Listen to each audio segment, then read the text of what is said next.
नमस्कार मित्रांनो, आज आम्ही निघलो होतो हिडन प्लेसवर. धाराकुंड नाव आहे त्याचं.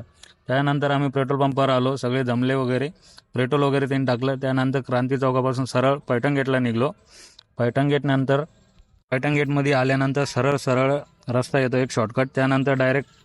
त्यानंतर सरळ आल्यावर कलेक्टर ऑफिस लागतं. कलेक्टर ऑफिसपासून लेफ्ट मारल्यानंतर सरळ आल्यानंतर दिल्ली गेट लागतं. दिल्ली गेटनंतर पास केल्यानंतर पुढं मिलिंद कॉलेज लागतं. त्या समोरून गेल्यानंतर आमच्या पोरांनी व्हिडिओ वगैरे काढले, सगळे एकदम खुशखुशीत होते.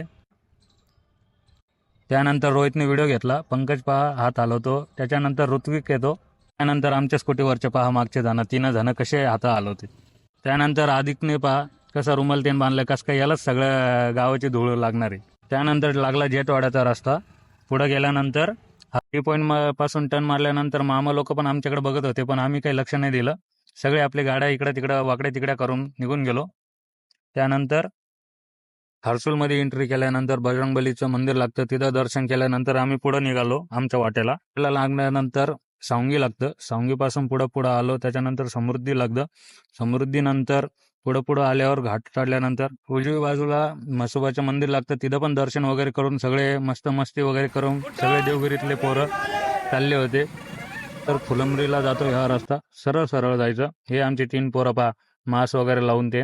फुलंब्रीचा रस्ता लागल्यानंतर आम्ही फुलंब्रीमध्ये आलो. त्यानंतर छत्रपती शिवाजी महाराजांचा पुतळा लागतो.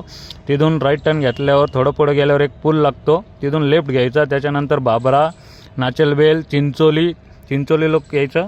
त्यानंतर चिंचोलीमध्ये घुसल्यानंतर थोडं पुढं गेल्यावर 5 किलोमीटर पुढं गेल्यानंतर एक वाकी लागतं. वाकीपासून राईट टर्न मारायचा. राईट टर्न मारल्यावर एक गाव लागतं. गावामध्ये घुसल्यानंतर एक धाराशिवची पाटी लागते.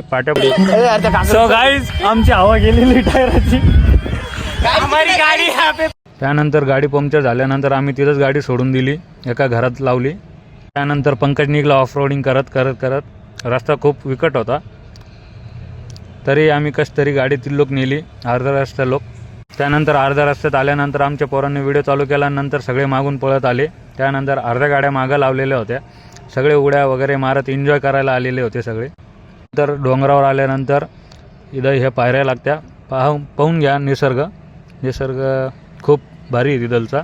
त्यानंतर सगळे पळत सगळे एन्जॉय करत होते, पण सांभाळून, धोकादायक आहे तिथं जाणं पण. तर हे बघून घ्या आमचं वातावरण कसं आहे इथं. यावंच लागतं इथं. लाईक करा, सबस्क्राईब करा, शेअर करा. धन्यवाद. धन्यवाद.